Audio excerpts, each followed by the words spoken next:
Last week, we started the first class of Al-I'tiqad, and we had some complaints about the time.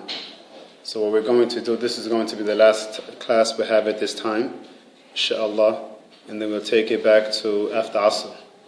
If Asr is better for everyone, we'll do it after Asr. Is it a good time for everyone? Inshallah. So basically the class will start next Monday at 3:20 or so. As soon as we finish Salah, a few minutes, we give it a few minutes, and then we'll start the class, inshallah. We covered last week in the class Al-I'tiqad, and we said that the name Al-I'tiqad was translated previously as the Sufficiency of Creed, even though that is not the best definition or the translation for the book. And we said that if we had to translate it or retranslate it, it should be called the illuminating light. The illuminating light. Because there's a lot of light, but al-lum'ah is the light that shines brighter than the rest of the lights. So these are, and likewise with Aqeedah. There are a lot of different things in Aqeedah to study, right? But the Shaykh and the Imam, he singled out the most important things.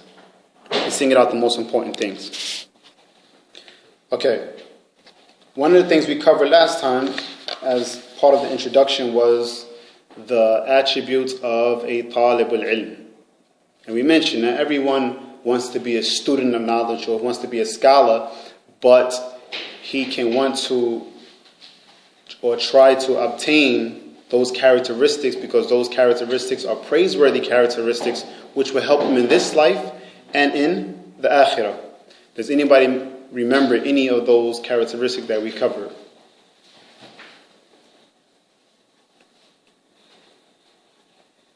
Ya hababi. Not one? We covered that the person should be mukhlis. He should have sincerity. Right? He should be studying for Allah subhanahu wa ta'ala and on Allah only. We covered that the person who is seeking knowledge, he should be humble. He should have taqwa. The person who's seeking knowledge should be humble to knowledge, and he should have good characteristics with his shaykh, or the person he's taking knowledge from. The person who is trying to obtain knowledge, this individual, he should do what? He should implement that knowledge.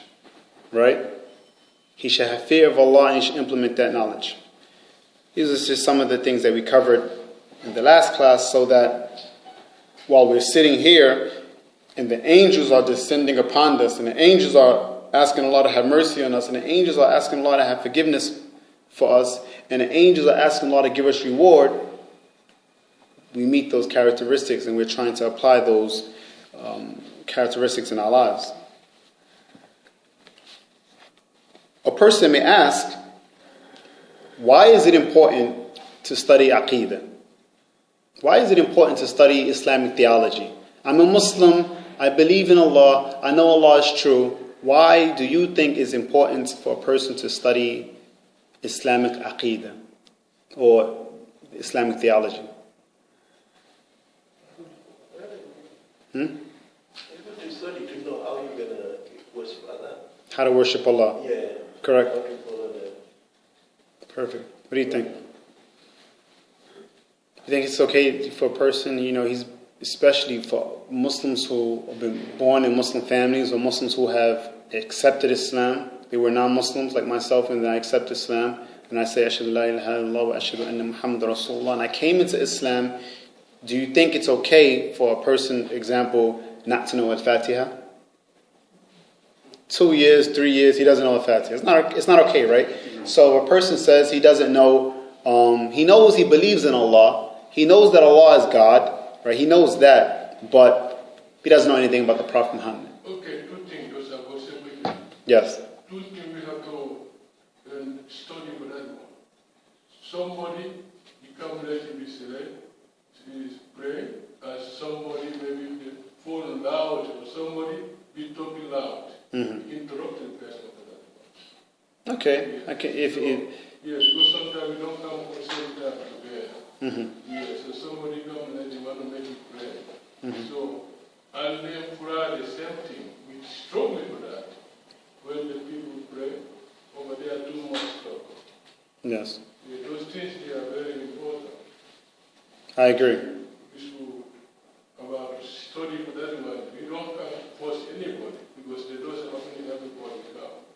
But if somebody come and he prays sooner or he let us pray.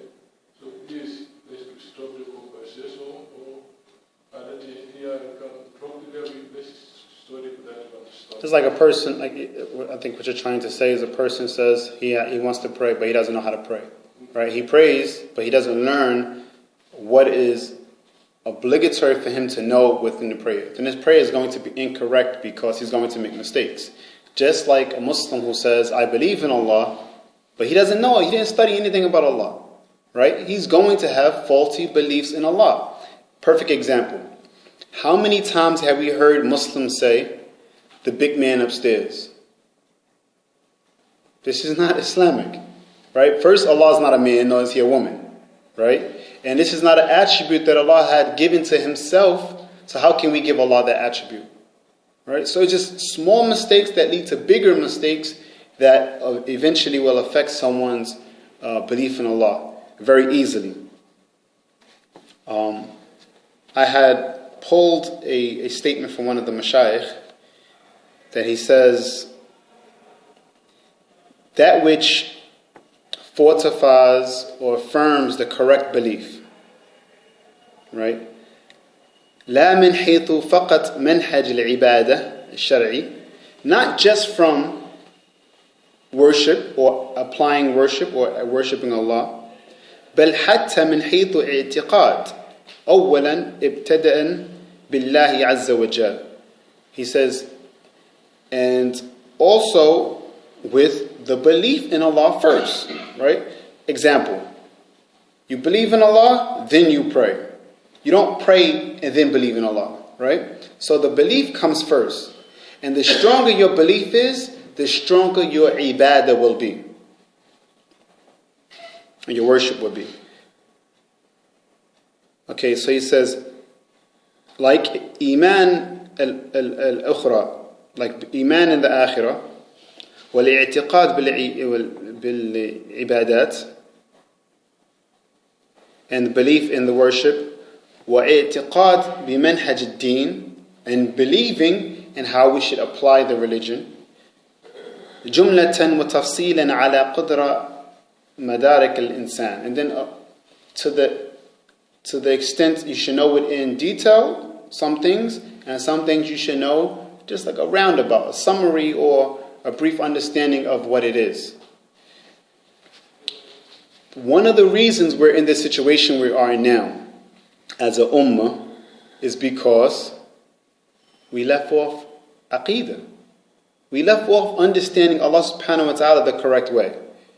The Sahaba, example, right? Their da'wah, their understanding, the way they called to Allah, the way they applied the Islamic principles, the way they embraced Islam into their life, caused Islam to be at the level it is now. So now we look throughout the world and the Islam is, what? 1.7 billion Muslims on the world. What if the shoes were turned? And the way the Muslims are now was in the beginning. We probably wouldn't even have no Muslims now. Right? But because of their iman, because of their faith, because of their trustworthiness, because of their understanding of Allah, because they knew how to apply those principles, and it was seen in their dealings. Like even to the extent the Muslims, when they used to do trade, being kind, truthful, right? Not deceiving people embraced Islam. Indonesia, Malaysia, India, all of these countries embraced Islam without the lifting of one sword. Why? Because the people understood Allah, they understood the right of Allah, and they understood the right of the people. So there were certain things that they would never do. Now, you deal with the Muslims and they lie. You say, we're part of Islam, we're Muslims, we don't lie. They lie about things that they shouldn't lie about. They lie about things that they feel like they have to lie about. They lie about things that they shouldn't even be thinking about lying about. So the Shaykh, he goes on to mention, he says, فَالْإِنسَانِ إِذَا صَحَّتْ الْعَقِيدَتِهِ صَحَّ دِينِهِ. He says, so if his aqidah is correct, then his religion will be correct. If his understanding of Allah is correct, then his religion will be correct. وَإِذَا صَحَّ دِينُهُ صَحَّ سِلَّتِهِ بِاللَّهِ.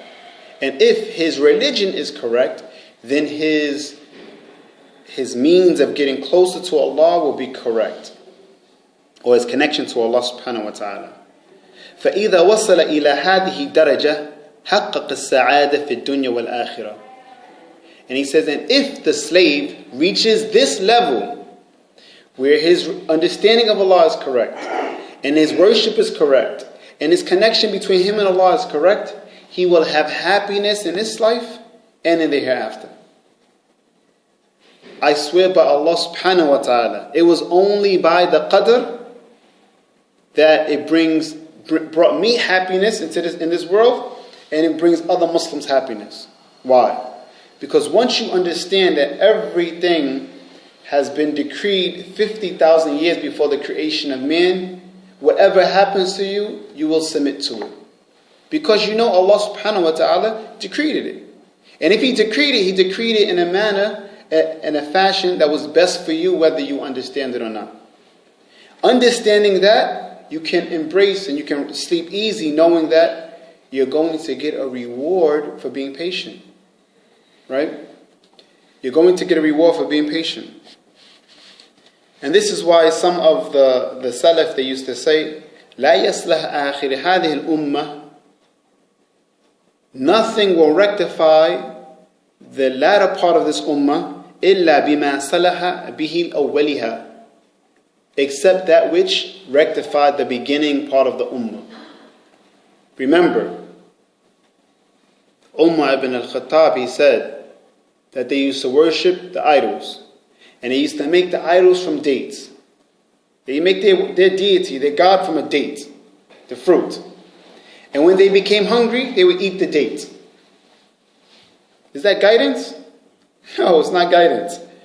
What's guidance when the Quraysh were making tawaf, circulating around the Kaaba, naked, without clothes on?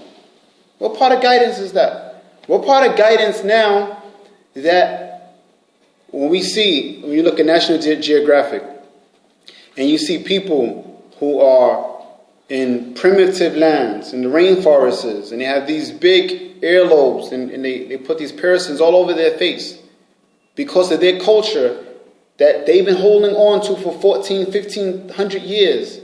And then you come to the city and you find people doing the same thing as this person who has no television. Is this guidance? This is not guidance. بَلْ هُمْ أَضَلُّ السَّبِيلَ. Like Allah subhanahu wa ta'ala says in the Quran, they are more astray when He was talking about the cattle. They are more astray than cattle because they embrace any and every culture, right or wrong. But in Islam, we're taught to have morals and etiquettes. And we have guidelines.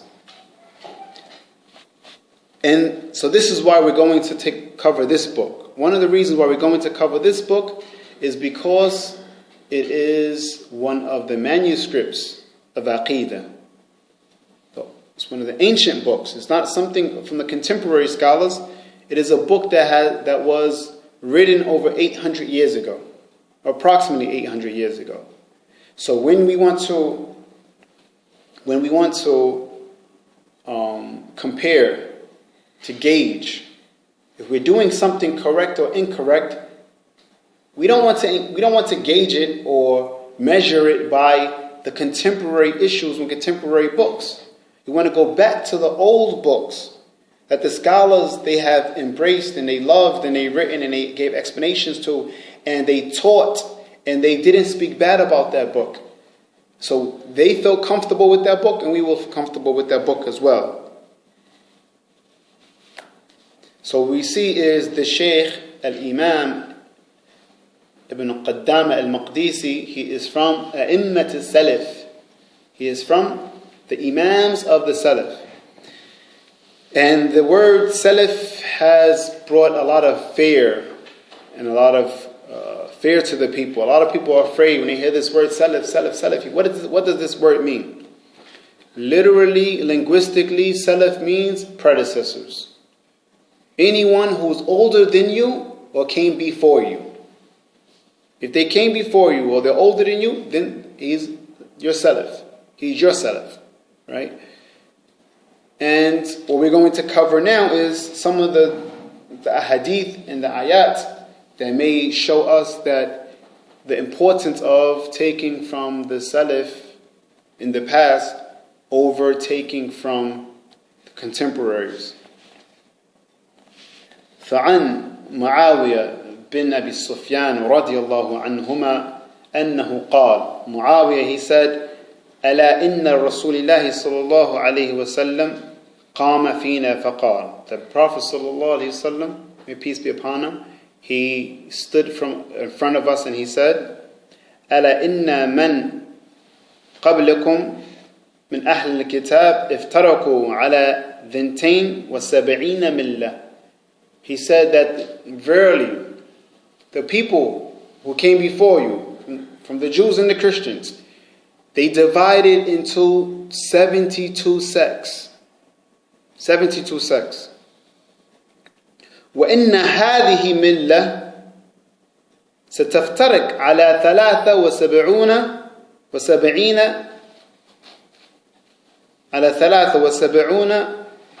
ملة. He's saying, verily, this ummah, his ummah, will divide into 73 sects. 73 sects. It is written as prophesied over 400 years ago. You ask yourself now, do we find 73 sects in the world? It seems as if there's thousands of them. Way more than 73 sects. The scholars, they say that these many sects, these hundreds of sects that are out there, they derive from these 73 that the Prophet ﷺ was telling us about over 1400 years ago. So when we mention that Islam has been hijacked, it's because these sects, people coming with their own interpretations, Muslims coming with their own opinions and entering those opinions into the religion. And this is how we find ourselves in the problem like we're in now. And he says,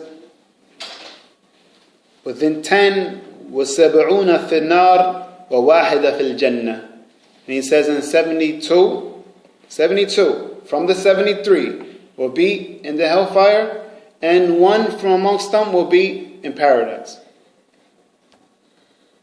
وَهِيَ الْجَمَاعَةِ. And it is the party, the group, the victorious group. One thing we have to mention here is that it's imperative to say that here the scholars of Aqidah, the scholars who know sound knowledge in Islam, they say that when the Prophet ﷺ said here, 72, 73 في النار, when he said that the 73 will be in the fire, he doesn't mean that they will be in the fire forever. How do we know that? We know that because the Prophet ﷺ said, من قال لا إله إلا الله فدخل الجنة. Whoever says La ilaha illallah went to paradise. So they will be subjected to go to the hellfire if they don't change. But it doesn't mean that they're going to be in the hellfire forever or even reach the hellfire. But it just shows you how they have deviated from the correct path, which is very important because we live in a time where deviance is very easy. It's very easy to become or fall into deviance. And then the Prophet ﷺ said in another hadith, تفترق أمتي على 73 ملة كلهم في النار إلا ملة واحدة. The Prophet ﷺ said, my ummah will divide into 73 sects, all of them into hellfire except one group. And then the Sahaba, after hearing something like this, they're not just going to listen. They says what? وَقَالُوا وَمَنْ هِيَ يَا رَسُولُ اللَّهِ. Who is this one group? Who is this safe sect? If all of the Muslims, 72 out of 73, groups of the Muslims are going to go to the hellfire or are subjected to the hellfire, who is this one group that will be saved? قال ما أنا عليه وأصحابي. He says, the Prophet ﷺ said, the group that follows what I am upon and my companions. What he is upon and his companions. So, do we not have the gauge? Do we not have the measuring tool to critique ourselves, and any Muslims for that matter, when they say قال الله وقال رسوله, or they say you should do this or you should do that, we return it back to where the Prophet Muhammad ﷺ, how he understood it. How did the companions understand this thing? And this is how we find if something is correct or incorrect. يقول الشيخ الإسلام ابن تيمية, he mentioned, he says, شعار الأهل البدع ترك الانتحال اتباع السلف. He says, from the coming or the appearance of Ahlul Bid'ah, the people of deviance, is that they left off rectifying their affairs by following the way of the Salaf, the earlier generations. The earlier generations, the Prophet Muhammad ﷺ and the companions, the Tabi'een and the Tabi'een, those who came after them, right? These are the best generations. Allah subhanahu wa ta'ala says, رَضِيَ اللَّهُ عَنْهُمْ وَرَضُوا عَنْهُ. Allah is pleased with them and they are pleased with Him. So if I had to gamble on my akhirah, if I had to do an action that I knew or I thought was going to get me into paradise, I would gamble by what they did. Because if I can't lose, right? It's a sure win.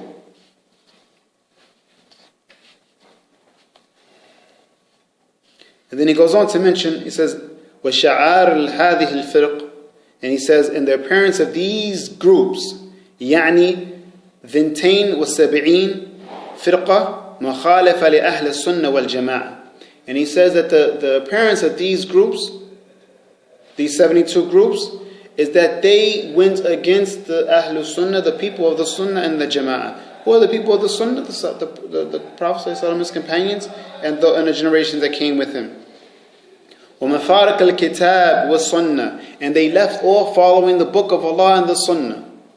How did they fall into the problems that they fell into? They left off the book of Allah and the Sunnah. Okay. All of the deviant sects in Islam, they started by ikhlas. All of the deviant sects in Islam, they started by ikhlas. Right? If they had ikhlas, if they were sincere, then we must ask ourselves, where did they go wrong? How do you think they went wrong? Where do you think they went wrong at?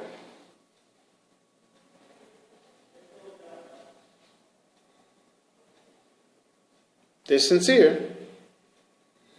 But sincerity without knowledge is useless.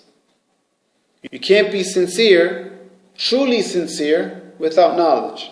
This is why Allah subhanahu wa ta'ala says, فَاسْأَلُوا أَهْلُ الذِّكْرِ إِن كُنْتُمْ لَا تَعْلَمُونَ. Ask those who know, if you do not know.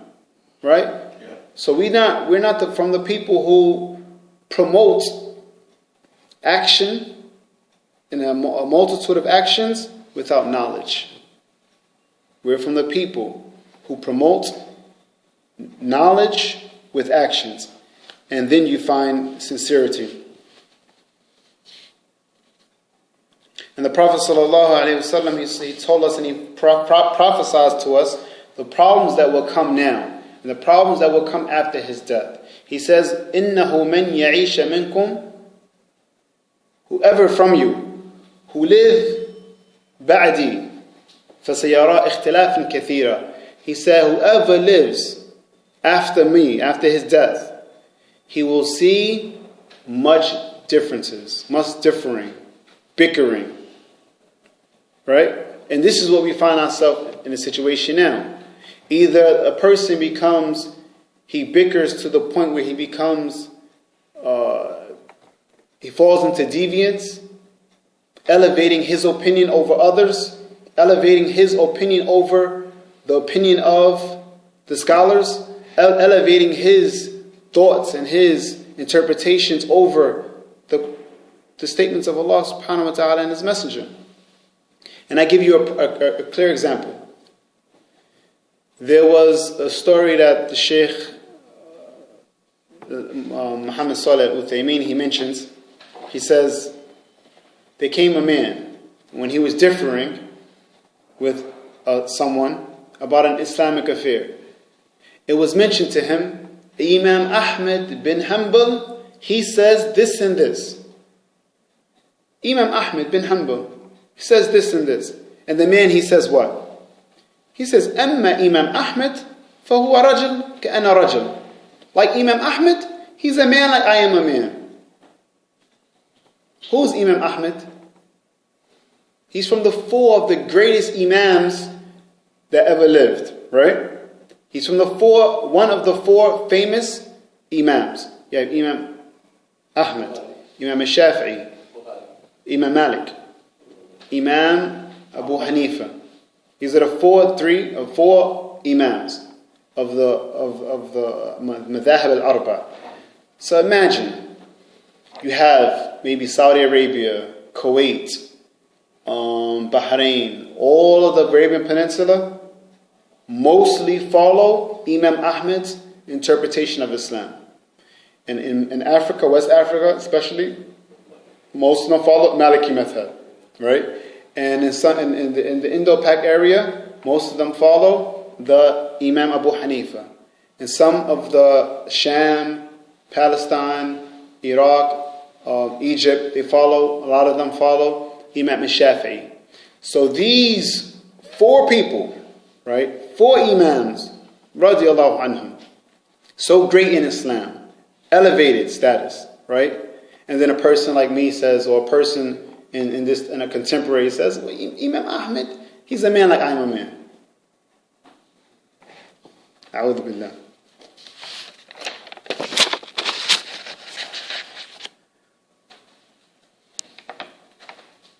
So the problem now we have is what? Like recently I saw on Facebook, someone had mentioned, he said that the problem with in order to fight terrorism, you have to re-educate the people of Salafiyya. You have to teach them that they've been brainwashed, basically. You have to remove that from their heads and re-educate the people about Islam. In their view, the correct Islam. What is the problem? The problem with that is that, like we just mentioned, Salafiyya or Salaf is to return back to the early generations. In the Arabic language, that's what it is very clear. That Salaf is something that precedes you, right? And then you have an individual saying that this way or this ideology is the reason why the Muslims are in the state they're in now. It's oxymoron. It doesn't make sense. Because when you return it back to, return Islam back to how Abu Bakr understood Islam, and how Umar ibn al-Khattab understood Islam, and Uthman ibn Affan understood Islam, you can't go wrong. Right? Abu Bakr, who was Abu Bakr? Who was Abu Bakr? He was the first Khalifa. He was the best friend of the Prophet Muhammad sallallahu alaihi wasallam. He was the father-in-law of the Prophet Muhammad sallallahu alaihi wasallam. Right? He believed in the Prophet Muhammad sallallahu alaihi wasallam when no one else believed in the Prophet Muhammad. So we say we have to understand Islam in a way that is different from them. How is that possible? Impossible. But what's happening is it's evolving into changing the religion, not preserving it. And when you return your affairs back to the companions, back to the Book of Allah, back to the Hadith of the Prophet Muhammad, and back to the interpretations of the companions, you're preserving Islam. You're fortifying your theology. You're preserving your spot, your place in paradise. Right? So the reason why they said this, to be fair, the reason why they said this was because they said that the jihadists or whatever, they call themselves Salafis. We mentioned, just because you call yourself something don't mean that you are that thing. Because if a person says, when I understand Islam according to the Salaf, this is praiseworthy. But when a person says, I understand, I am a Salafi, he says, I am a Salafi, and he's doing everything in opposition to Abu Bakr, everything in opposition to the first 3 generations of Islam. We say you can call yourself Salafi, but that doesn't mean that you are. Doesn't mean that you are. So the problem is what? The problem is that people became extreme in tasmiyah, in wording, in titles, instead of implementation and understanding. Because if a person was studying correctly, he was studying the correct aqidah, and he was implementing it, what would happen is that this misunderstanding of jihad would be washed away. This misunderstanding of ma'amala bayn al-muslimin, that the way that you interact with Muslims will be, the false understanding of how to interact with Muslims will be washed away. How to interact with non-Muslims, you would be educated on how to interact with non-Muslims. You will be educated on how to be compassionate. You will be educated on how to be good fathers, mothers, and husbands and wives. Because this is what the Prophet ﷺ came with. Right? So when you return everything back to Allah and His Messenger and the first 3 generations of Islam, you can't go wrong. And even if a person says, I am this or I am that, you gauge it and you measure it with, what did Allah say? What did His Messenger say? How did the Sahaba understand it?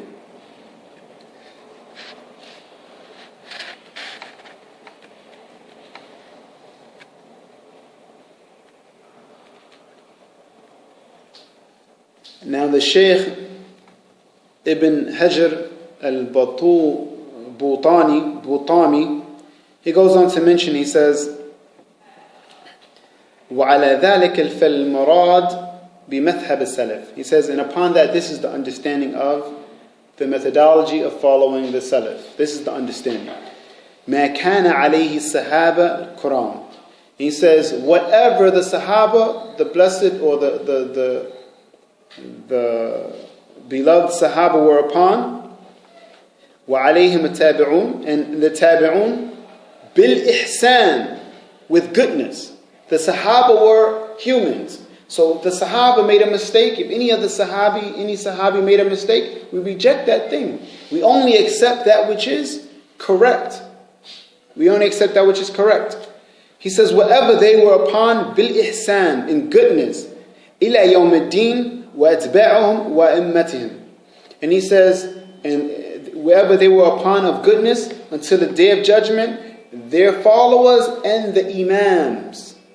And the Imams. This is why I say Imam Malik, Imam Shafi, Imam Abu Hanifa, Imam Ahmed. So a person says what? Oh, you can't understand the way of the Salaf. You can't understand the way of the Salaf and be Maliki. Or you can't understand the way of the Salaf and be Hanafi. You can't. No, this is incorrect. Because they themselves were the Salaf. So if a person says, I take a madhab, this is my madhab, I see this to be most correct, this is the madhab or the methodology of my whole country. There's no problem in that. The problem is, the problem is what? The problem is when or if, because they're human beings, Imam Ahmed, Imam Shafi'i, Imam anyone makes a mistake and you blind follow it. That's where the problem comes. I just want to ask you something, not something. Like, if it's not related to the subject, give me 2 minutes. Okay. The difference between Salafi, Sufi, and Wahhabi, something like that. Okay. Let me finish this. We're almost done, and then I'll mention that. Okay, we're going to end with the statement of the Prophet sallallahu alaihi wasallam when he says, "Khayrukum." The Prophet Muhammad sallallahu alaihi wasallam told his companions, he said, "Khayrukum," the best of you, qarni, my generation, thumma alladhina yalunahum, and then those who come after them, thumma alladhina yalunahum, and then those that come after them. So what we find is that the closer we get to the time of the Prophet, the existence of the Prophet, the more purer Islam was. The further we get from the existence of the Prophet, the more tainted the Muslims in their interpretations are. That's why it is a blessed way to return back to the beginning to make sure we have not erred in our understanding. Plus, the Prophet ﷺ said, "There will not come a time except that after it will be worse." So, 100% sure we are living at the worst time ever of this earth. And we see, when we go outside and we see the culture of the people, here, Saudi Arabia, anywhere, we see the culture of the people, or what the culture has become, what traditions have been embraced. We find that, what? We find people more lewd. We find people have less etiquettes. We find at one point in time they would say it would take a village to raise one child. One child. Now, if you see a child in the street cursing, you better not say anything to this child. And if you say something to this child, everyone will say, "Is that your child? Why mind your business." See, so we see how time has changed and the prophecy of the Prophet Muhammad ﷺ came true. The statement was, what is the difference between Sufiya, Salafiyya and Wahhabiyya? Right? Yeah, that one. And if they have a bloodline from the Prophet ﷺ, if right now, if they have any family, you can say this is the bloodline of the Prophet Muhammad ﷺ. Come, descendant of them, if they have it. Okay, let's start with Salafiyya first, because we just mentioned a lot about it, so it's easier to touch. Salafiyya is the methodology of returning your affairs back to the first three generations. Returning your Islamic affairs back to the first three generations. Sufiyya, right? It is a name that has been taken for people who consider themselves to be Ahl al-Dhikr, people of dhikr, people of remembrance, people of dhikr, right? The thing is, the two titles, right? The two titles are just titles. Let's take away the titles for a second. Let's take them away. Take away Salafiyya, take away Sufiyya, right? Now, what do you have of the religion? This is the question you have to ask. What is left of the religion? Is the methodology that the person he's following, is it in accordance to the methodology of the companions and the Prophet Muhammad and the Prophet Muhammad companions in the first three generations? With Salafiyya, it should be. It is supposed to be. With Sufiyya, at one time in the earlier generations, in the second generation of Islam, it was. Now, if you look at it, they have deviated a lot from the authentic narrations. They have deviated a lot in awliya. You heard of wali? Wali Allah, or awliya, is when a person is considered to have so much iman. His iman is so high that this individual, he doesn't have to pray anymore. It's incorrect, right? This individual, they consider him to be like a friend of Allah. This individual, some of the Sufis, they believe that you can go to him and ask him to to intercede for you, to get you into paradise. Sufiyya. These are some of the actions that they believe that are incorrect. All right, and they under the title. The Sufiyya, they're the ones who are forefront in teaching that Allah is everywhere. This is not an Islamic principle. It's not an Islamic understanding. It is because of them that people have taken that misunderstanding and embraced it. Have you heard this before in your country? That Allah is everywhere? Yes. Sometimes I hear people say something. Many times. Many times. So, because of them, this interpretation or this understanding about Allah has spread like wildfire. So, the correct understanding, according to the methodology of the Salaf, is that Allah is not everywhere. Allah is everywhere in His knowledge, not in His presence. You see, so, and now, Wahhabiyya. Wahhabiyya is a title that is attributed to Muhammad ibn Abdul Wahhab. He was one of the scholars of Saudi Arabia before they were called Saudi Arabia, in the Arabian Peninsula. He was one of the people during his times who fought against Sufiya. So, Sufiya are enemies to Muhammad ibn Abdul Wahhab. Even though Muhammad Abdul Wahhab has been dead for years, hundreds of years, right? Over 100 years. So, they are enemies to Muhammad ibn Abdul Wahhab. But we have to ask ourselves, what did Muhammad ibn Abdul Wahhab do to Saudi Arabia? What was his problems? That's the question. Most people will say things that don't make sense. He said he was a spy for the British government. He was a spy for what? The British government. That's what was said. Where's the evidence? You see, no evidence. What the problem was, he came at a time where the Ottoman Empire was still had rule over Saudi Arabia. And because of some of their practices, he gathered the tribes together to remove innovation and the people who were teaching innovation. Was his methods correct or not correct? This is not the place to go into that. But this is why he is a forever enemy to some of the Sufis that attack Wahhabiyya. There's no such thing called Wahhabiyya. But that is the name that they gave anyone who is educated in Saudi Arabia. That's the problem. Anyone who's educated in Saudi Arabia, because Saudi Arabia is an institution, as an institution, that is based on teachings, the teachings of some of the books of Muhammad ibn Abdul Wahhab. Now, like I said, this is the test to anyone who says Wahhabiyya is wrong or has a problem with Wahhabiyya.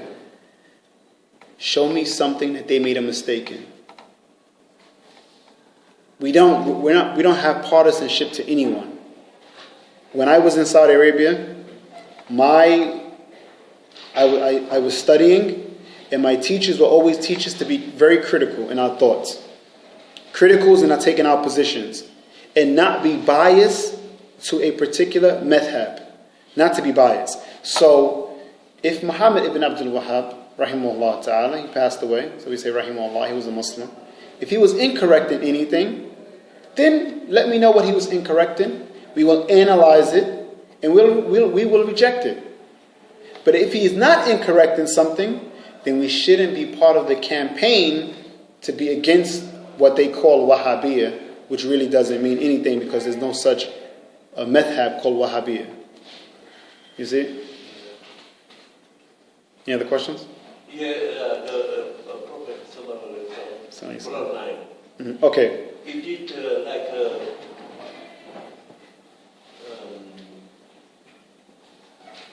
Shia. Israeli, the Shia come from bloodline.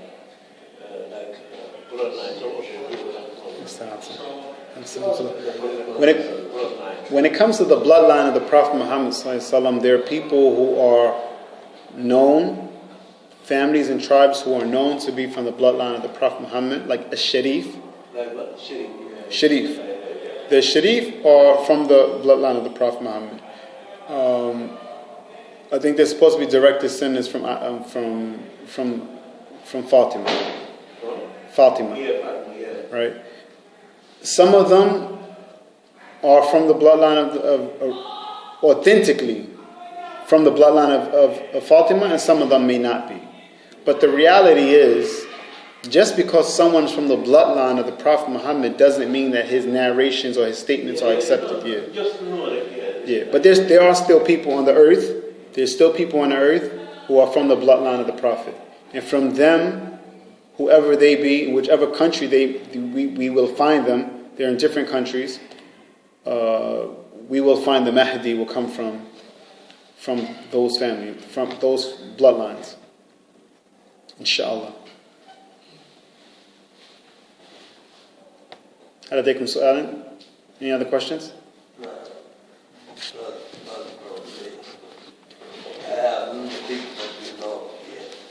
سبحانك اللهم وبحمدك أشهد لا إله إلا أنت واستغفرك وأتوب إليك.